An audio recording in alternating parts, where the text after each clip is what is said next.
Halo, saya Uung Yonas. Adik-adik, Cianjur adalah salah satu ibu kota kabupaten di Provinsi Jawa Barat yang terkenal sebagai penghasil beras enak dan gurih. Secara geografis, Cianjur memiliki tanah yang subur dan mengandung banyak air. Dari segi bahasa, Cianjur berarti daerah yang banyak mengandung air. Sementara, menurut cerita yang berkembang di kalangan masyarakat setempat, pemberian nama Cianjur tersebut terkait dengan sebuah peristiwa yang pernah terjadi di daerah itu. Peristiwa apakah yang terjadi sehingga daerah tersebut diberi nama Cianjur? Ikuti kisahnya dalam dongeng Asal Mula Nama Kota Cianjur. Alkisah di sebuah desa di Jawa Barat, hiduplah seorang petani kaya bersama seorang anak lelakinya yang bernama Tetep. Seluruh sawah dan ladang di desa itu adalah miliknya. Untuk mengerjakan sawah dan ladang yang sangat luas itu, ia memburuhkannya kepada penduduk desa. Petani kaya itu memiliki sifat kikir. Saking kikirnya, anak kandungnya sendiri pun tidak pernah dibantunya. Oleh karena itu, penduduk desa menjulukinya Pak Kikir. Beruntunglah sifat kikir itu tidak menular pada si Tetep. Tetep adalah pemuda yang baik hati. Ia sering membantu tetangganya yang kesusahan tanpa sepengetahuan ayahnya. Menurut kepercayaan masyarakat setempat, untuk memperoleh hasil panen yang melimpah, harus diadakan pesta syukuran setiap selesai panen. Jika tidak, mereka akan gagal pada panen berikutnya. Oleh karena takut gagal, Pak Kikir pun terpaksa mengadakan pesta syukuran dengan mengundang seluruh penduduk desa. Para warga pun merasa gembira karena mereka akan menikmati berbagai jenis makanan enak dan lezat. Namun, betapa kecewanya mereka pada saat pesta itu berlangsung. Rupanya, Pak Kikir hanya menghidangkan makanan seadanya, sehingga tidak cukup untuk menjamu seluruh undangan. Banyak di antara undangan yang tidak mendapat bagian. Sungguh keterlaluan Pak Kikir. Sudah berani mengundang orang, tapi tidak sanggup menyediakan makanan. Untuk apa hartanya yang melimpah itu? Ujar seorang warga dengan nada kecewa. Suasana di pesta itu pun menjadi gaduh. Para undangan mempergunjingkan kekikiran Pak Kikir. Bahkan banyak di antara mereka yang menyumpahi agar harta kekayaan Pak Kikir tidak diberkahi oleh Tuhan.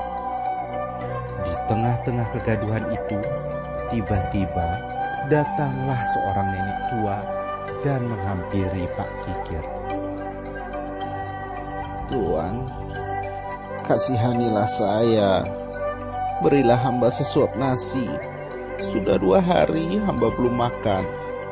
Rintih nenek itu mengibah. Hai nenek tua, kamu kira memperoleh sesuap nasi itu mudah? Bentak Pak Kikir dengan suara yang sangat keras. Suasana pesta yang semula gaduh tiba-tiba berubah menjadi hening. Seluruh undangan terdiam dan semua mata tertuju kepada si nenek itu. Tapi Tuan, bukankah Tuan memiliki harta yang sangat melimpah? Berilah hamba sedikit agar hamba dapat makan hari ini. Nenek itu kembali mengibah. Sungguh malang nasib nenek itu. Bukannya sedekah yang ia terima, melainkan bentakan dan perlakuan kasar. Iya, memang hartaku banyak, tapi itu semua ku dapatkan dari jerih payahku sendiri, bentak Pak Kikir. Ayo cepat pergi dari sini. Kalau tidak, akan kusuruh tukang pukulku mengusirmu. Dengan hati pilu, nenek yang malang itu segera meninggalkan halaman rumah Pak Kikir. Tak terasa, air matanya bercucuran membasahi kedua pipinya yang sudah keriput. Ia berjalan sempoyongan menyusuri jalan desa. Si Tetep yang merasa kasihan melihat si nenek itu secara diam-diam mengambil jatah makan siangnya, lalu mengejar nenek itu yang sudah sampai di ujung desa. "Tunggu, Nek!" teriak si Tetep. Nenek itu pun berhenti, lalu menoleh ke belakang. Ia melihat seorang anak muda berlari mendekatinya. "Ada apa, anak muda?" tanya nenek itu. "Saya Tetep, Nek. Saya ingin meminta maaf atas perlakuan ayah saya tadi. Sebagai obat kecewa, ambillah jatah makan siang saya ini, Nek," kata si Tetep seraya menyerahkan makanannya kepada nenek itu. Terima kasih, Tetep. Engkau anak yang baik hati. Semoga Tuhan akan membalas kebaikanmu ini dengan kemuliaan, ujar nenek itu dengan perasaan gembira. "Sama-sama, Nek," ucap si Tetep seraya berpamitan kembali ke rumahnya.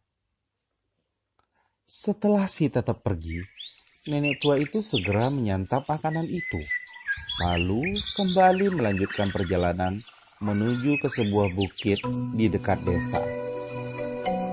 Setibanya di atas bukit, ia berhenti sejenak untuk melepaskan lelah. Dari atas bukit itu, ia dapat melihat rumah Pak Kikir berdiri dengan megah di antara rumah-rumah penduduk desa. Ia turut bersedih melihat penderitaan penduduk akibat keserakahan Pak Kikir. Dasar orang tua serakah. Tunggulah pembalasannya, Pak Kikir.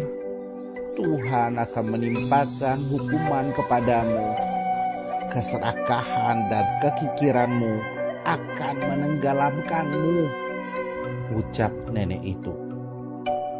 Usai berdoa kepada Tuhan Yang Maha Kuasa, nenek tua itu segera menancapkan tongkatnya ke tanah. Begitu ia mencabut kembali tongkatnya, terpancarlah air yang sangat deras dari lubang tajapan itu. Semakin lama, lubang tajapan itu semakin besar, sehingga terjadilah banjir besar. Melihat kedatangan banjir itu, para warga yang masih berkumpul di rumah Pak Kikir menjadi panik dan segera berlarian mencari tempat perlindungan untuk menyelamatkan diri. "Banjir, banjir, ayo lari!" teriak para penduduk desa dengan panik. Melihat kepanikan para warga, si Tetep segera menganjurkan mereka agar berlari menuju ke atas bukit. "Bagaimana dengan sawah dan ternak kita?" tanya para warga. "Tak usah memikirkan harta kalian, yang penting selamatkan dulu nyawa kalian," ujar si Tetep yang bijak itu. Akhirnya, warga pun berlarian menuju ke atas bukit. Sementara itu, Pak Kikir masuk ke dalam rumahnya hendak menyelamatkan harta bendanya. "Ayah, ayo cepat keluarlah dari rumah. Banjir itu sudah semakin dekat. Kita harus segera menyelamatkan diri," seru si Tetep. Pak Kikir tidak menghiraukan seruan anaknya. Ia terus berusaha mengambil peti hartanya yang disimpan di dalam tanah. Beberapa kali si Tetep berteriak, namun ayahnya belum juga keluar dari rumah. Akhirnya, ia segera berlari menuju ke bukit untuk menyelamatkan diri. Sementara itu, Pak Kikir yang masih sibuk mengumpulkan hartanya tidak dapat lagi menyelamatkan diri. Banjir besar itu telah menenggelamkannya. Si Tetep bersama warga lainnya yang berlari naik ke atas bukit akhirnya selamat. Namun mereka sangat sedih karena seluruh desa mereka sudah terendam banjir. Rumah, ternak, dan seluruh harta benda mereka hanyut terbawa arus banjir. Akhirnya, si Tetep menganjurkan penduduk untuk mencari daerah lain yang lebih aman. Setelah mendapatkan tempat yang cocok, mereka pun membuat pemukiman dan mengangkat si Tetep menjadi kepala desa. tetap seorang pemimpin yang adil dan bijaksana. Setelah membagi tanah secara rata, ia pun menganjurkan warganya untuk mengolah tanah tersebut. Ia mengajari bagaimana cara menanam padi dan mengairi sawah dengan baik. Berkat anjuran si tetap, mereka hidup aman dan sejahtera. Mereka pun senantiasa patuh terhadap anjuran pemimpinnya. Desa itu kemudian mereka beri nama Desa Anjuran. Lama-kelamaan, desa itu berkembang menjadi kota kecil yang disebut Cianjur. Nah, adik-adik, demikian cerita asal mula nama kota Cianjur dari Provinsi Jawa Barat.